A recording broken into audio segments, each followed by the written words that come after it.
জনগণের ব্যালটের মাধ্যমে বর্তমান সরকার ক্ষমতায় আসার পর বর্তমান নবনির্বাচিত প্রধানমন্ত্রী জনাব তারেক রহমান আগামী দিনে ঢাকাকে জলাবদ্ধতা মুক্ত করতে চান এবং সারা বাংলাদেশেই নদী নালা খাল যেগুলি রয়েছে সেগুলি পুনরুদ্ধার করে বাংলাদেশের নদী নালা খালের যে বাংলাদেশ সেই থেকে আবার উনি ফিরিয়ে আনতে চান। সেই জন্য এই নদী নালা খালগুলিকে পুনরুদ্ধারের ব্যাপারে তিনি সর্বোচ্চ গুরুত্ব দিয়েছেন এবং তারই অংশ হিসাবে তিনি ঢাকাতে এই যে মান্ডা খাল এবং জিনালি খাল এই দুইটি খালকে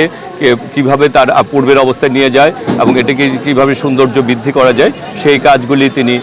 করে চলছেন। আমাদেরকে ইতিমধ্যে তিনি নির্দেশনা দিয়েছেন যার যার নির্বাচনী এলাকায় যে সকল খাল রয়েছে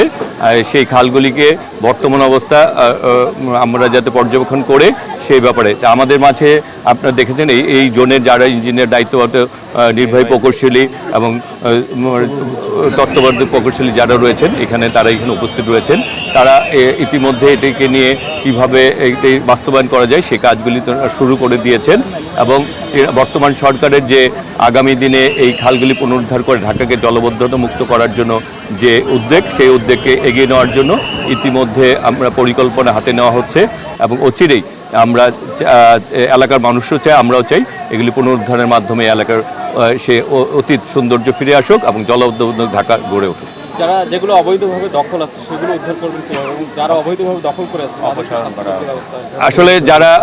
মানে আপনার কথার মাধ্যমে প্রশ্নেই কিন্তু বেরিয়ে এসেছে উত্তর। যারা অবৈধ তারা তার মালিক নেই জায়গার, তাই না? তারা অবৈধ দখলদার। সুতরাং অবৈধ দখলদার যেই হোক তার যে কোনো যদি রাজনৈতিক কোনো পরিচয়ও থাকে তার মূল পরিচয় হচ্ছে সে অবৈধ এবং অবৈধ সে দখলদার, সুতরাং সে মালিক না। সুতরাং এই সরকার তার সম্পত্তি বুঝে নেবে, সরকার তার সম্পত্তির মধ্যে তার এলাকার খালগুলিকে পুনরুদ্ধার করবে এবং যারা অবৈধভাবে এগুলি দখল তাদেরকে কখনোই আশ্রয় প্রশ্রয় দেওয়া হবে না এবং তাদের বিরুদ্ধে ব্যবস্থা গ্রহণ করা হবে এবং এটি বাস্তবায়নের জন্য আমি এলাকার সংসদ সদস্য হিসেবে এলাকার জনগণ এবং এলাকার রাজনৈতিক সবাই মিলে আমরা ঐক্যবদ্ধভাবে এটি বাস্তবায়নে সহযোগিতা করব ইনশাআল্লাহ। এবং যারা ইতিমধ্যে তারা যারা অবৈধ তারা কিন্তু জানেন তারা অবৈধ দখলদার, তাদেরকে বলবো যে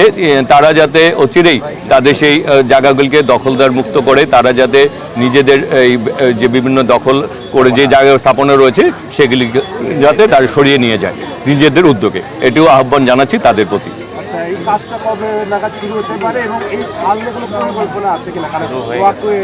এই কাজটি মানে অলরেডি পরিকল্পনা গ্রহণ করা হয়েছে এবং আমাদের বর্তমান প্রধানমন্ত্রী নির্দেশনা পেয়েই এই খালগুলি পুনরুদ্ধার কাজ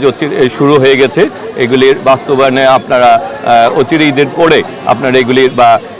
এখন থেকে দৃশ্যমানে দেখবেন কাজের দৃশ্যমানে এখন থেকেই শুরু হবে এবং আমরা মনে হয় যে আপনারা এটার অগ্রগতি দেখতে পারবেন নিজেদের চোখে ইনশাল্লাহ। এবং আমাদের যারা স্থানীয় সরকার মন্ত্রী রয়েছেন, তারপরে পানি সম্পদ ভূমিমন্ত্রী, তারাও অচিরে প্রধানমন্ত্রীর নির্দেশে এই এলাকাগুলি পরিদর্শনে আসবেন।